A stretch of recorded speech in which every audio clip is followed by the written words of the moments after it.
ხშირად ხსნენია ჩვენ რომ რეზოლუციებს ჩალისფასი აქვს განცხადებები დაახვიონ და ასე შემდეგ რა ბევრი არაკორექტული და ძალიან თავხედური განცხადება ხო ივანიშვილის მარიონეტებისგან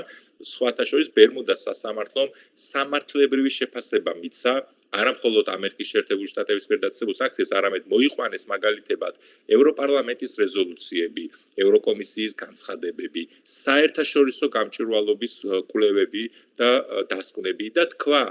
ბერმუდის სასამართლომ პირდაპირ, რომ მე ვთვლი, რომ ეს არის პირდაპირ მტკიცე, ეს არ არის ირიბი მტკიცებულებები, ინგლისურად ვთქვათ hearsay, ანუ რომ რაღაცა გაგიგია, არა, ეს არის პირდაპირ მტკიცებულებები იმის რომ შენ მიტაცებული გაქვს და უბრალოდ გადაჭარბებული ზეგავლენა გაქვს ქართულ სასამართლო სისტემაზე, ანუ სამართლებრივი ძალა მიანიჭა, აი ის ზუსტად იმ რეზოლუციებს, რაზედაც